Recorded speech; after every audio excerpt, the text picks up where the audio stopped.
Assalamualaikum warahmatullahi wabarakatuh. Kembali lagi di channel Dang Yang Cipta Rasa, sahabat. Di episode kali ini, saya akan menceritakan kisah nyata misteri tentang seorang sahabat yang hampir saja menjadi tumbal pesugihan siluman ular oleh rekan kerjanya sendiri. Dengan cara dijebak dan ke tempat pesugihan itu.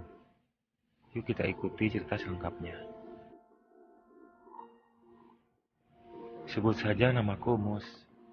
Saat itu, umurku baru 28 tahun. Sehari-hari, aku kerja serabut.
Mah, aku besok mau pergi mengantar Budi ya, ada keperluan. Tapi kayaknya aku menginap. Pagi-pagi baru pulang dari sana. Iya Pak, hati-hati saja jangan ngebut-ngebut bawa motornya. Biar ibu nginap di sini untuk menemaniku besok malam.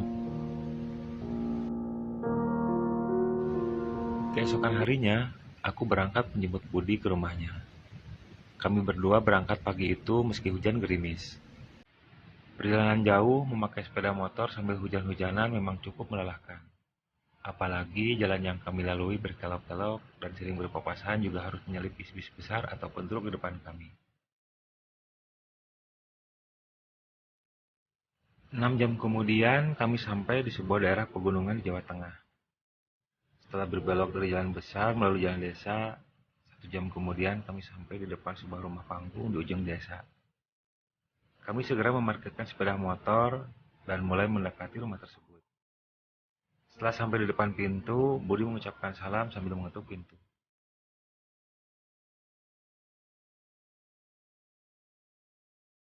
Assalamualaikum. Assalamualaikum. Kemudian terdengar suara Waalaikumsalam. Diiringi suara langkah kaki di atas lantai rumah panggung tersebut. Pintu kemudian terbuka, nampak seorang laki-laki tua muncul dari balik pintu dan menyapa kami. Nak Budi, ayo silahkan masuk, ujar laki-laki tua tersebut. Aku membatin dalam hati, mungkin laki-laki tua ini yang disebut Pak Darjo oleh Budi waktu kemarin cerita kepadaku.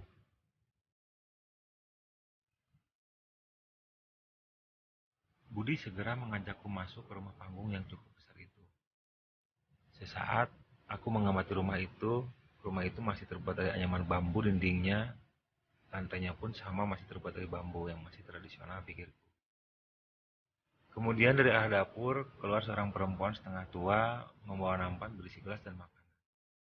Terlihat beliau juga membawa sebuah termos air panas. Lalu, setelah di depan kami, ibu itu berkata, "Silakan mas, ini makanan dan kopi, juga teh celup dan ada gula.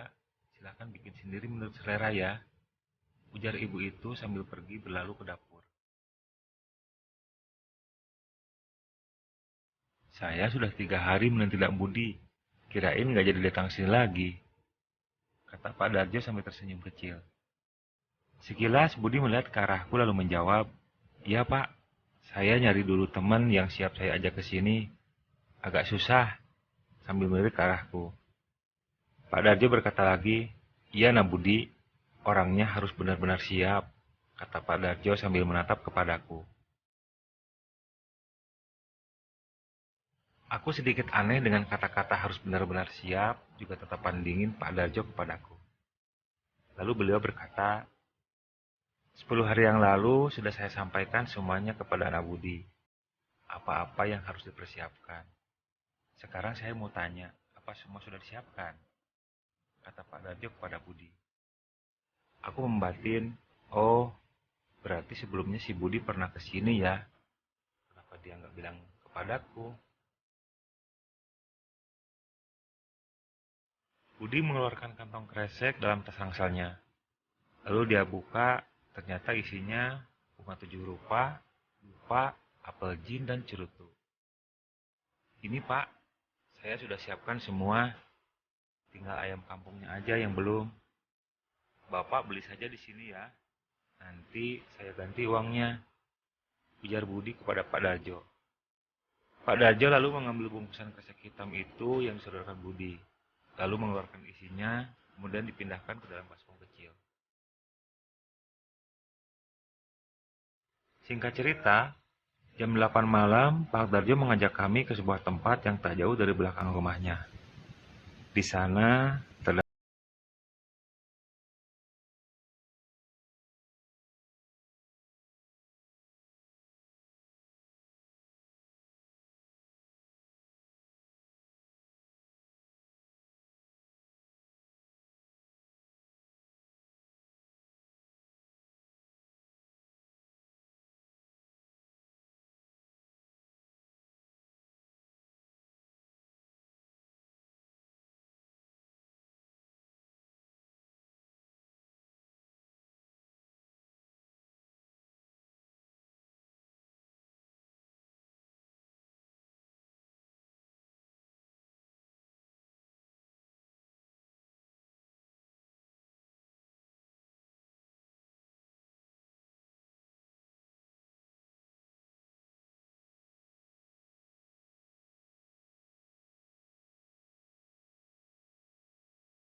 kepala lalu masuk kamar depan setelah sebelumnya sempat ke kamar mandi untuk cuci muka.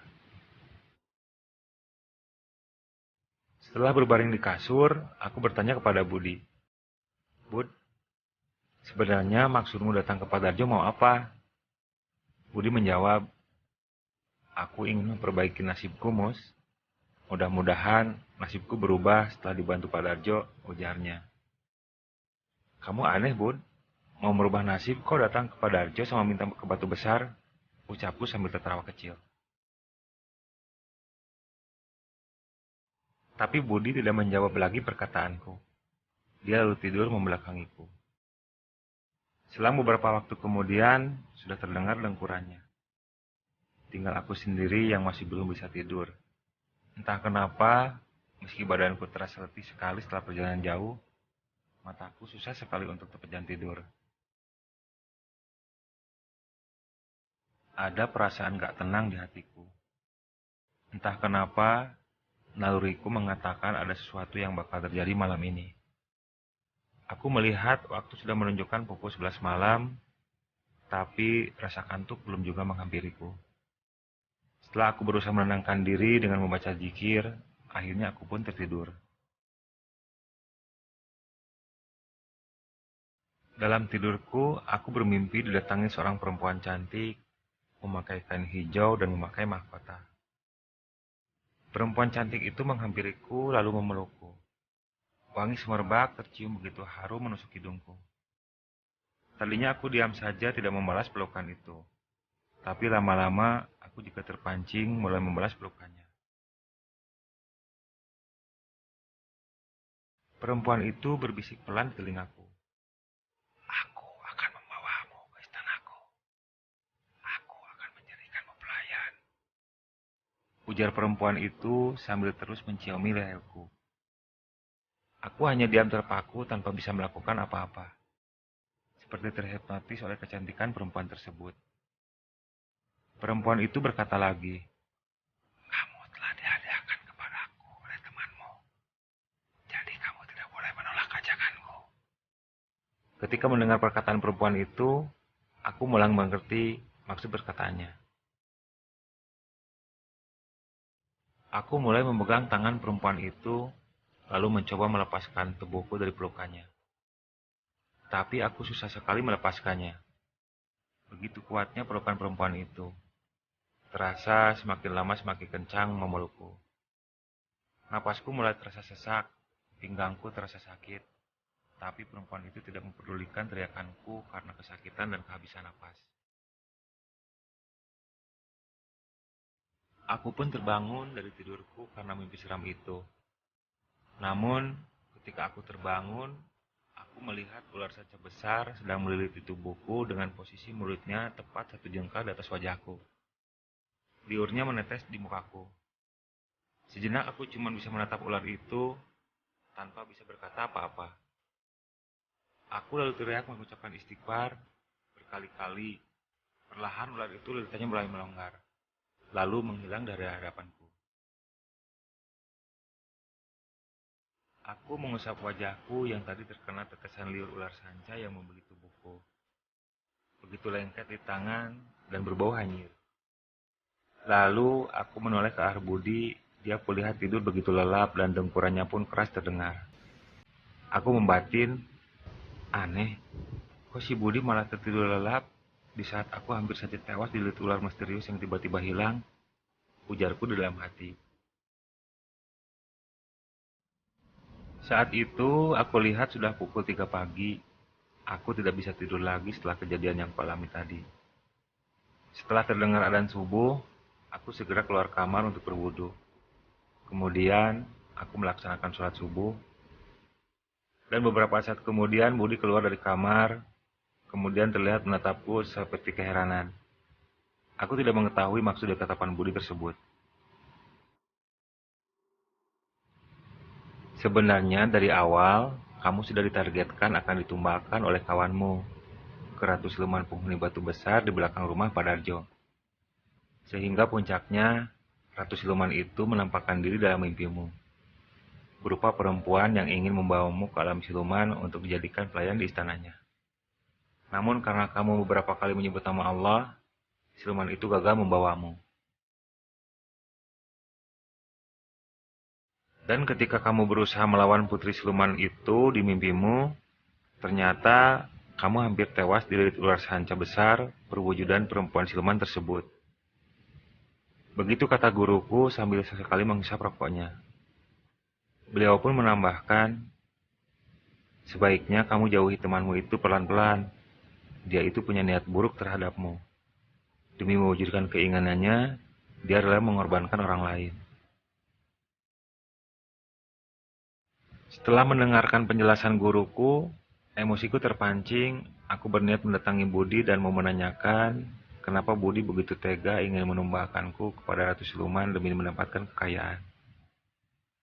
Namun guruku melarangnya dan berpesan, jangan diperpanjang masalah ini. Biarkan saja, nanti juga bakal ada karma dari perbuatan dia sendiri. Begitu katanya. Keesokan harinya, aku berangkat menuju pangkalan ojek tempat biasa aku mangkal. Sampai sore hari, aku tidak bertemu dengan Budi. Hari-hari berikutnya, Budi pun tidak pernah datang lagi ke pangkalan. Entah dia malu bertemu denganku atau malah dia membenciku karena telah mengagalkan rencana pesugihannya. Beberapa bulan kemudian aku mendengar Budi meninggal karena kecelakaan. Dia tewas di tempat. Wallahu a'lam.